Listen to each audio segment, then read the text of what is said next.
Bismillahirrahmanirrahim. Assalamualaikum warahmatullahi wabarakatuh.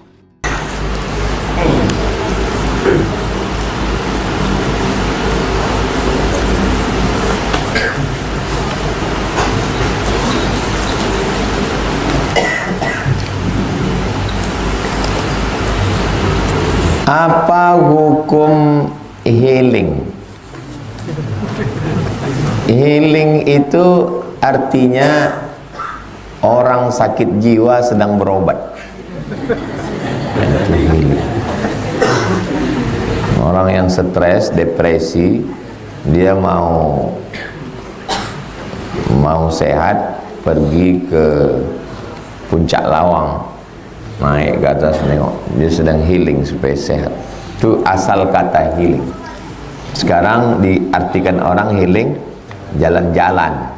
Lebih bagus pakai yang zaman saya kecil dulu, tamasya. Orang sekarang nggak mau pakai tamasya karena dianggap jadul. Padahal yang jadul itu yang betul. Tamasya diambil dari bahasa Arab, masya, jalan. Tamasya, berjalan-jalan. Itu yang betul. Kalau healing itu penyembuhan sakit. Karena memang orang banyak sakit sekarang. Di kantor sakit, di jalan sakit, akhirnya itulah. Kau kemana? Healing. Ayolah, penyembuhan. Pergilah, mudah-mudahan sembuh kau balik nanti ya. Jalan-jalan dan sampai bermalam tanpa mahram. Tidak boleh perempuan keluar rumah tanpa mahram. Tak boleh. Saya tak punya anak perempuan, tapi saya punya keponakan perempuan. Tak boleh pergi. Sudah kelas 2, kelas 3 aliyah, tak boleh pergi. Pondok ke rumah saja tak boleh. Ayahnya saya walinya, saya abang ayah, saya wali. Ustazah tu perempuan, adik-beradik 4, kakaknya 3, dia. Tidak boleh camping pramuka, tidak boleh jalan-jalan, tidak boleh nikah, undangan, pesta pun tak pernah dibawa mai. Makanya waktu nikah banyak tamu tu, oh ada anak gadis kau katanya. Untung tak dibawanya, kalau dibawanya kan diambil orang tu. Apalagi untuk saya. Jadi anak perempuan jaga di rumah. Khawatirnya anak kita baik, orang jahat. Membiarkan anak perempuan berjalan-jalan itu sama macam kita bawa sepeda motor. Bawa sepeda motor ini tidak selamanya kecelakaan itu karena kita jahat. Kadang kita udah baik-baik, gigi satu aja tak pernah ditabrak orang dari belakang. Orang jahat. Apalagi orang sekarang jahat macam-macam. Maka kalau mau keluar kota, ada acara, ada mahram, abang, adik, ayah, atuk. Apa hukumnya seorang guru menerima komisi dari kepala sekolah? Uang ini bersumber dari penjualan seragam sekolah, buku. Dia mendapatkan itu karena jabatan. Menurut hukum negara namanya gratifikasi. Menurut hukum Islam namanya ghulul, kecurangan. Maka ketua yayasan, kepala sekolah merapatkan semua dengan rapat semua dengan majelis guru, yayasan, kepala sekolah, guru rapat. Kita ini pendidik sudah dikasih gaji dari pemerintah, dan gaji diambil dari potongan SPP murid. Maka kalau ada perusahaan yang datang kemari sales jual buku, dia kasih fee sekian, fee-nya itu dibagi rata semua. Kasih tahu juga sama perusahaan-perusahaan buku, percetakan, penerbit. Di tempat kami ini sistemnya begini Bapak Ibu, berapapun yang kalian masukkan kemari, duitnya mesti dibagi rata, supaya tidak ada kecemburuan, supaya tidak ada gratifikasi. Efek negatifnya nanti guru tidak bisa tegas. Buku salah cetak, Kalau dia tidak dapat duit, tajam matanya. Ini salah nih, halaman sekian sobek ini. Nah, tapi kalau udah dapat, kabur nih. Komplain murid itu pula kena amuk. Bu, ini bukunya kok hilang, Bu. Memang begitu. Padahal dia udah makan duit. Gratifikasi inilah yang merusak etos kerja. Makanya pegawai KPK kalau datang tidak boleh mengambil air putih. Kalau disediakan air putih gini ya, dulu ya, sekarang tak tahu. Maaf, kami sudah digaji dari negara. Kenapa? Karena kalau ini kita makan. Apa yang merusak kualitas di Indonesia ini? Gratifikasi. Sebelum dapat gratifikasi, pemeriksa-pemeriksa itu, inspektorat, badan pemeriksa keuangan, tajam matanya. Ini kenapa begini? Ini kenapa begini? Ini kenapa begini? Begitu udah dapat lempuk durian sama kain songket sama tanjak, ini agak sedikit masalah, enggak apa-apa, hancur semua kualitas.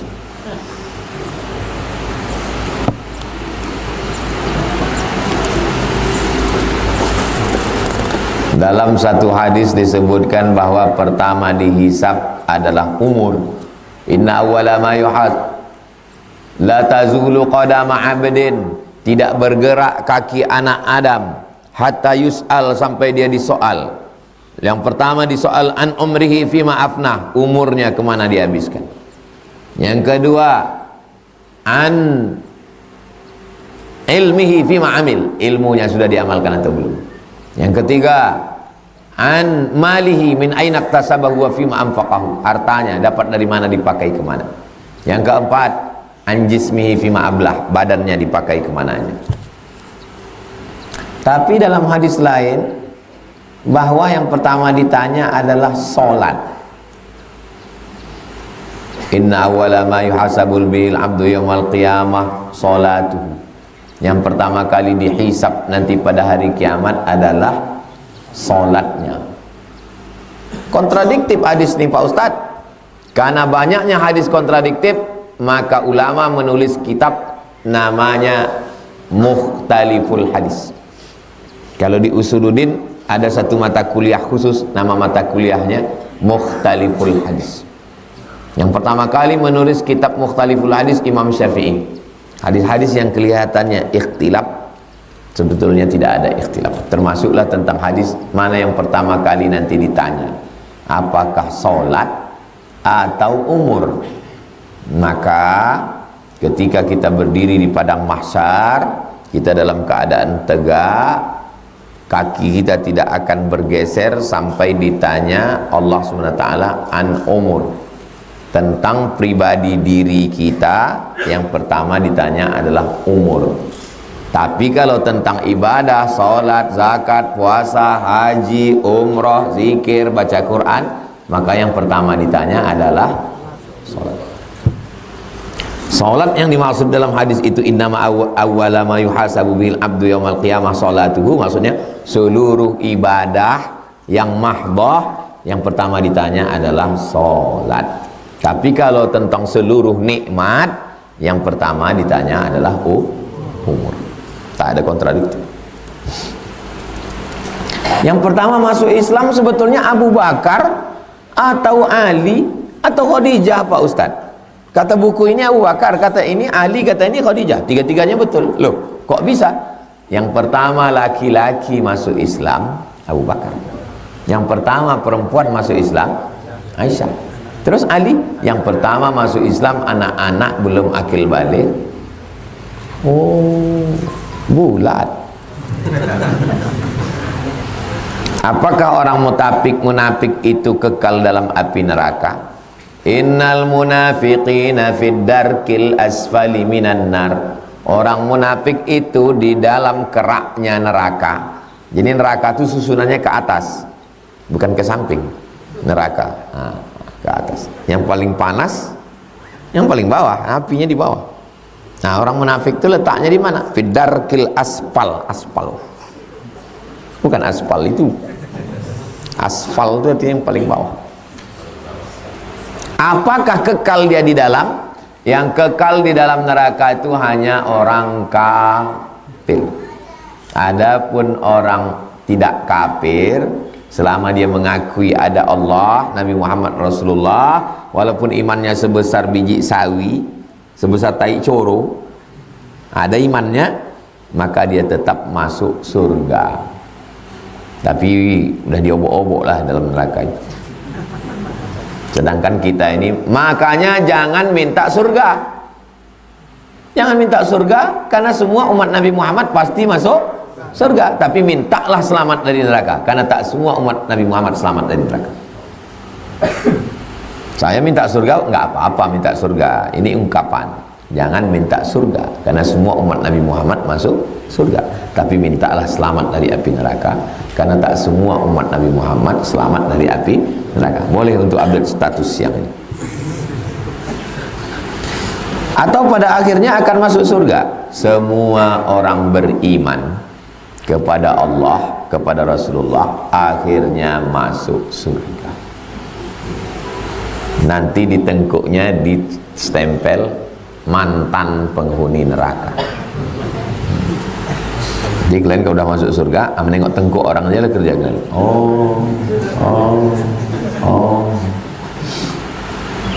Apakah munafik itu ada tingkatan-tingkatannya?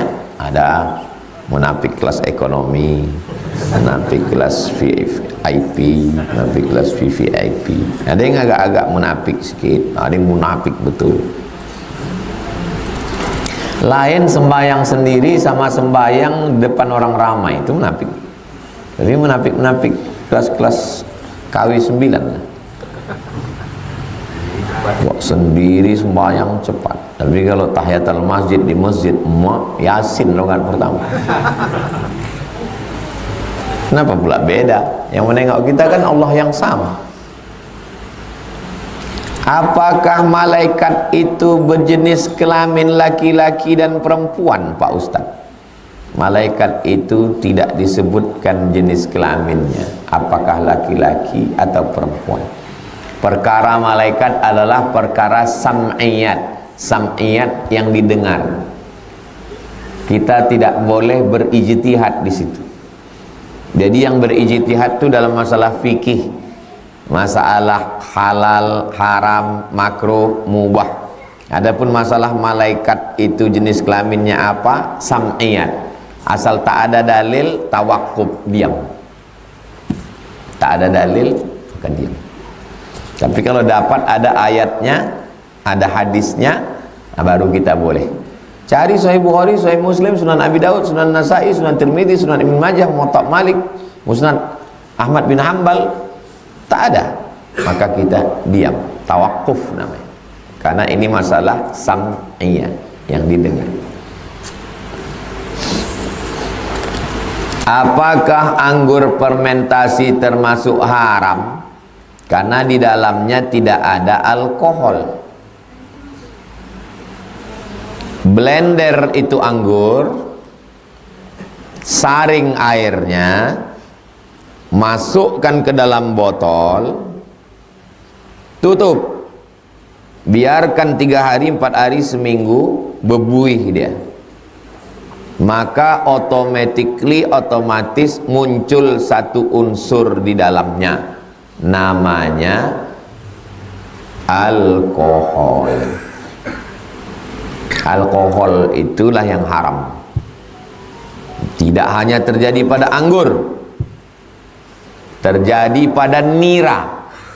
Pokok nira dipotong tangkai dahan, lalu kemudian ditampung, menetes dia. Habis itu masukkan bumbu-bumbunya, ragi, habis itu tutup, bebuih dia, berubah menjadi tua. Waktu nira itu belum. Beli anggur di pasar, habis itu di blender, saring, diminum, boleh apa tak boleh? Boleh. Belum muncul lagi alkoholnya itu. Alkohol itu baru muncul beberapa hari setelah itu. Apakah anggur fermentasi termasuk haram karena di dalamnya tidak ada alkohol? Siapa bilang tak ada alkohol? Ada di dalamnya alkohol. Apakah kalau sudah fermentasi dia berubah menjadi 100% alkohol? Enggak. Paling banyak minuman, nanti antum pergi ke supermarket yang ada alkoholnya, tengok 0,1, saya tak sebut produk ya, 1%, 3%, 5%. Cuman waktu antum megang itu yakinkan tak ada kawan. Kalau ada di fotonya dari belakang, langsung di uploadnya, ngaji juga, minum juga. Coba tengok ingredient itu, ada yang 1%, 3%, 5%. Paling tinggi vodka sama Budweiser 20%. Di atas itu kalau diminum bukan mabuk, mati. Niat mau mabuk, duit tak ada, dituang kopi campur spiritus. Spiritus itu alkohol. Kalau kita digigit ular, digigit lipan, kena paku, biar mati kumannya itu disiramkan alkohol. Kalau tak ada, zaman dulu orang pakai lampu strongkeng, spiritus. Nah, spiritus itu 100% alkohol. Dituangkan ke kopi biar mabuk, diminum, takarannya tak jelas, lewat 20%, lewat juga dia. Alkohol itu bercampur dengan minuman, bukan dia diminum begitu. Kalau diminum mati orang, bukan mabuk. Niat mabuk mati pula. Apakah bacaan sebelum sholat agar kita selalu khusyuk dalam sholat? Qul a'udzu birabbin nas, malikin nas, ilahin nas, min syarril waswasil khannas, alladzi yuwaswisu fi sudurin nas, minal jinnati wan nas. Astaghfirullahalazim. Usalli fardhas subhi raka'ataini ma'muman lillahi ta'ala. Saya salat subuh 2 rakaat fardu jadi makmum karena Allah. Dipasang dalam takbiratul ihram, Allahu Akbar. Bacaannya semua dilafazkan di mulut, jangan dalam hati, di mulut. Nafasnya diatur. Dengan mengatur nafas membantu kekhusyuan. Iftitah itu tergantung iftitah masing-masing, tapi kalau iftitah yang saya baca itu bisa dibagi menjadi 4 nafas. Allahu Akbar kabiran walhamdulillahi katsiran wa subhanallahi bukratan wa asila. Wajjahtu wajhiya alladhi fatara as-samawati wal arda hanifan musliman wa ma ana minal musyrikin. Inna salati wa nusuki wa mahyaya wa mamati lillahi rabbil alamin. La syarika lahu wa bidzalika umirtu wa ana minal muslimin. Setelah itu ta'awuz, minta perlindungan kepada Allah di setiap rakaat menurut mazhab Syafi'i. Setiap rakaat, a'udzu billahi minasyaitonir rajim. Fatihah bisa 7 nafas, bisa 1 nafas. 7 nafas sunnah. Karena Nabi berhenti setiap membaca 1 ayat. 7 nafas sah. 1 nafas sah. Bismillahirrahmanirrahim. Alhamdulillahi rabbil alamin arrahmanir rahim maliki yaumiddin iyyaka na'budu wa iyyaka nasta'in ihdinas siratal mustaqim siratal ladzina an'amta 'alaihim ghairil maghdubi 'alaihim waladdallin amin. Bismillahirrahmanirrahim. Inna a'tainakal kautsar fasholli rabbika wanhar inna syani'aka huwal abtar. Kan pula gara-gara mau senafas mati sudah itu. Berembus menariknya tak bisa lagi. Allahu Akbar. Subhana rabbiyal azim wa bihamdi. Subhana rabbiyal azim wa bihamdi. Subhana rabbiyal azim wa bihamdi. Sami Allahu liman hamidah. Setelah lurus tulang belakang baru ganti doa. Rabbana lakal hamdu mil'us samawati wa mil'ul ardi wa mil'u ma syi'ta min syai'in ba'd. Allahu Akbar. Subhana rabbiyal a'la wa bihamdi. Subhana rabbiyal a'la wa bihamdi. Takbirnya itu kuat untuk menguatkan telinga, kuat ke hati, kuat pikiran. Kuat di mulut, kuat ke telinga, kuat ke hati, kuat ke pikiran. Allahu Akbar. Rabbi ighfirli warhamni wajburni warfa'ni warzuqni wahdini wa'afini wa'afani. Allahu Akbar. Subhana rabbiyal a'la wa bihamdi. Subhana rabbiyal a'la wa bihamdi. Allahu Akbar. At-tahiyyatul mubarakatus salawatut thayyibatu lillah. Assalamu alayka ayuhan nabiy wa rahmatullahi wa barakatuh. Wassalamu alayna wa ala ibadillahi shalihin. Asyhadu an la ilaha illallah. Mata menengok tunjuk. wa asyhadu anna Muhammadar Rasulullah. Allahumma salli ala sayyidina Muhammad wa ala ali sayyidina Muhammad kama sallaita ala sayyidina Ibrahim wa ala ali sayyidina Ibrahim. Allahumma barik ala sayyidina Muhammad wa ala ali sayyidina Muhammad kama barakta ala sayyidina Ibrahim wa ala ali sayyidina Ibrahim fil alamin innaka Hamidum Majid. Cukup. Tapi kalau mau lanjut, Allahumma fir li maqaddamtu ma akhartu ma asrartu ma alamtu ma asraftu man ta'alam bi minni antal muqaddim wa antal muakhir la ilaha illa anta subhanaka inni kuntu minadh dhalimin.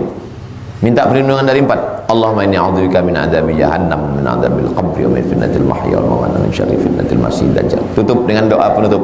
Allahumma a'inni ala dzikrika wa syukrika wa husni ibadatik. Ada hajat-hajat, bacakan sebelum salam. Kalau tak bisa bahasa Arab, di mulut, jangan dibaca di mulut, dalam hati. Lama kali kau tasyahud tadi. Iya, skripsiku ini tak selesai-selesai. Assalamualaikum warahmatullahi. Pakai rumus ini, insya Allah khusyuk. Jaga di awal, lafazkan niat menguatkan hati, masukkan ke dalam takbiratul ihram, dibaca semua bacaan itu bersuara, diatur nafas, hati itu dijaga, agak belok dia larikan lagi, agak belok dia larikan lagi, agak belok dia larikan lagi. Sama macam orang bawa motor, mau ke Sungai Siak aja dia, dibawa ke bengkel, rupanya mesinnya mesin speedboat.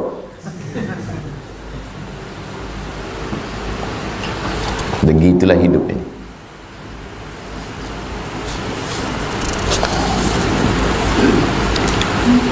Bolehkah jika seorang laki-laki minta nomor HP perempuan dengan alasan untuk ta'aruf dengan perempuan?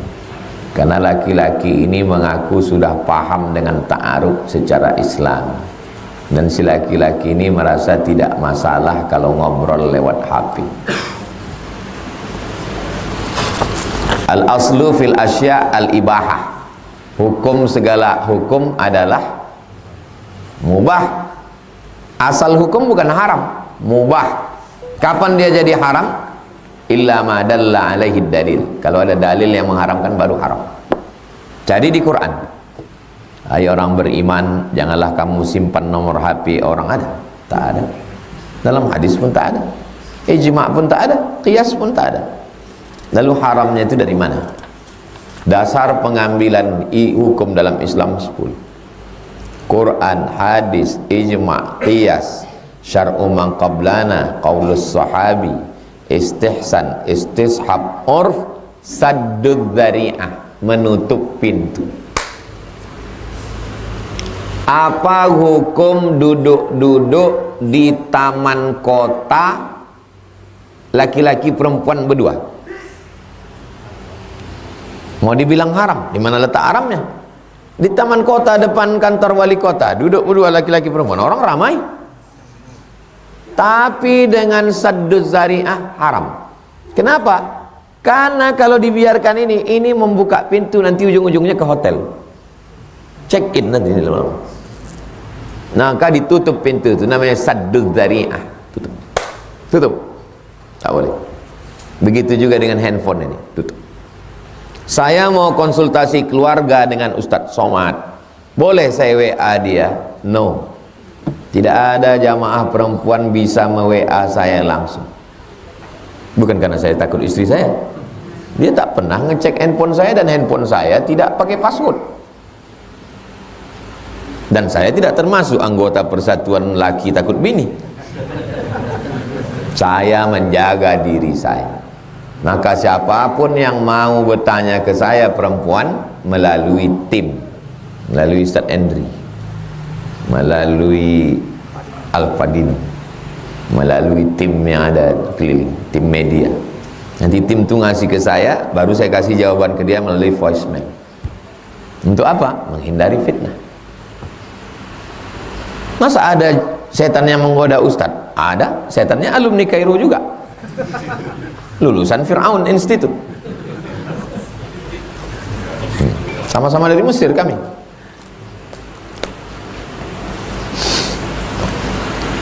Jangan merasa lebih pandai dari setan.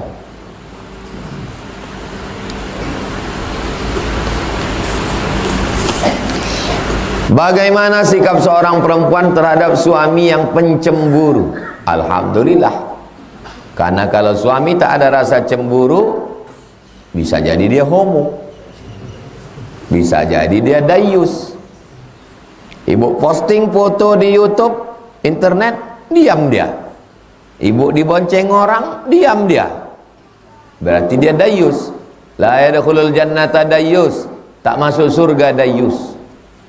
Siapa itu dayus? Alladzi la yagharu ala maharimihi.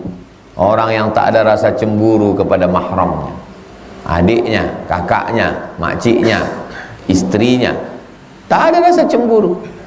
Ku tengok bini kau tadi dibawa si Anur ke mall.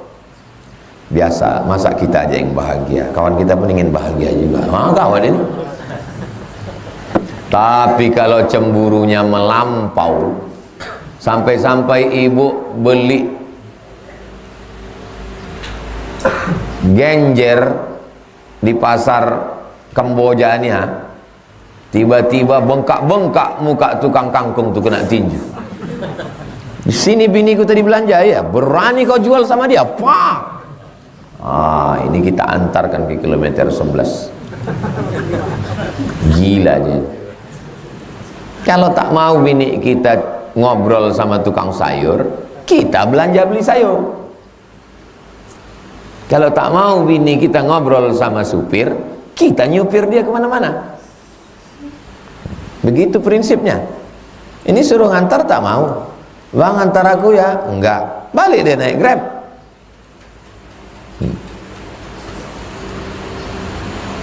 Itulah kajian kita subuh ini.